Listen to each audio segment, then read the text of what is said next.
हमारे पास एक पर्सन का क्वेश्चन आया था वास्तु के रिगार्डिंग। क्वेश्चन बहुत इंटरेस्टिंग था, तो मैंने सोचा इस पे वीडियो बना के ये क्वेरी सभी की रिजॉल्व कर देते हैं, क्योंकि आजकल सभी लोग बिल्डिंग में, फ्लैट्स में रहते हैं। तो ये एक कॉमन क्वेश्चन है जो सबको पता होना चाहिए वास्तु के अकॉर्डिंग। तो क्वेश्चन ये था, वो हमसे पूछ रहे थे कि अगर हम किसी बिल्डिंग में रहते हैं तो उस बिल्डिंग का मेन गेट साउथ फेसिंग है, लेकिन जो हमारा फ्लैट का दरवाजा है वो ईस्ट फेसिंग है, तो घर की मुख्य दिशा क्या मानी जाएगी, ईस्ट या साउथ। तो आजकल आप दिल्ली, नोएडा की साइड देख लीजिए, एनसीआर में सभी लोग बिल्डिंग्स में रहते हैं और उसके अंदर फ्लैट में उनका सेल्फ का घर होता है। तो अगर आपका बिल्डिंग का जो मेन गेट है वो साउथ फेसिंग है और आपका जो घर है वो ईस्ट डायरेक्शन में है, तो डायरेक्शन कौन सी मानी जाएगी। बहुत अमेजिंग क्वेश्चन और बहुत सही क्वेश्चन है, क्योंकि आजकल अधिकांश लोग ही बहुमंजिला इमारतों पर रहते हैं, जो अपार्टमेंट्स में रहते हैं। तो ये क्वेश्चन एक कॉमन क्वेश्चन है। तो इस वीडियो में हम आज यही बात करेंगे कि मेन गेट आपका कौन सा माना जाएगा, क्योंकि हम सभी जानते हैं, जिनको भी वास्तु की बेसिक नॉलेज है उनको पता है, वास्तुशास्त्र केवल एक भौतिक संरचना बिल्कुल भी नहीं है, ये एक एनर्जी फ्लो का विज्ञान है। जिस स्थान पर आपका अधिकार है, जिस स्थान पर आप रहते हैं, ओनरशिप है, जहां आप डेली का यूसेज करते हैं, उसकी ही ऊर्जा आप पर प्रभावित होती है। आपकी फ्लैट की जो रजिस्ट्री होती है वो रजिस्ट्री केवल आपके फ्लैट तक सीमित रहती है, पूरी बिल्डिंग की नहीं होती। वो के लिए वास्तु का प्रभाव केवल आपके फ्लैट तक सीमित रहता है। अगर हम बात करें मुख्य द्वार का क्या महत्व है, मुख्य द्वार की क्या प्रिंसिपल्स है, तो वास्तु में मुख्य द्वार ऊर्जा का प्रवेश द्वार माना गया है। ये हमारा एनर्जी गेटवे होता है।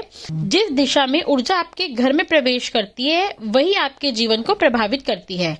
पूरी बिल्डिंग का जो मुख्य द्वार है वो कॉमन एरिया है, वो सामूहिक है, वो ऊर्जा का केंद्र सभी के लिए है, तो उसका इफेक्ट आप पर नहीं पड़ेगा अकेले पर।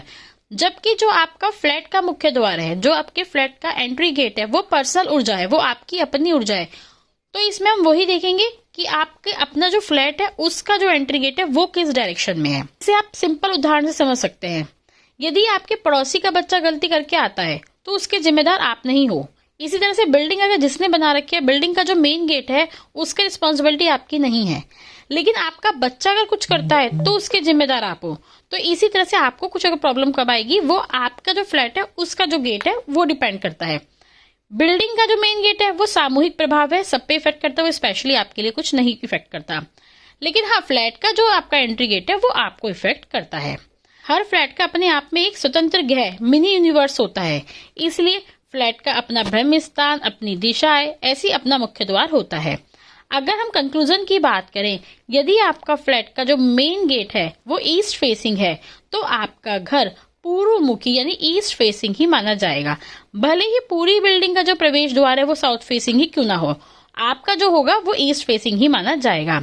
हालांकि एक अनुभवी वास्तु विशेषज्ञ के रूप में यह स्पष्ट करना चाहूंगी कि बिल्डिंग की जो साउथ एंट्री है वो सामूहिक स्तर पर कुछ प्रभाव डाल सकती है, जैसे समाज का वातावरण, लोगों का व्यवहार, एक या कॉमन एरिया की ऊर्जा। लेकिन आपके व्यक्तिगत जीवन पर, आपके स्वास्थ्य पर, आपके धन पर, आपके संबंधों पर मुख्य प्रभाव होगा वो आपके फ्लैट के द्वार का ही होगा।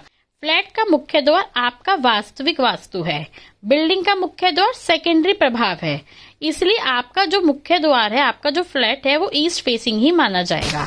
ये नॉलेज, ये वीडियो आपको कैसी लगी कमेंट बॉक्स में जरूर बताइए, और आगे इसी तरह की वीडियोस पाने के लिए हमारे चैनल को लाइक करें, शेयर करें और सब्सक्राइब करना ना भूलें। आपका अपना कोई वास्तु से रिलेटेड क्वेश्चन है, आपके घर से रिलेटेड कोई क्वेश्चन है वास्तु, तो आप कमेंट बॉक्स में पूछ सकते हैं, हम उसके लिए नेक्स्ट वीडियो बना सकते हैं।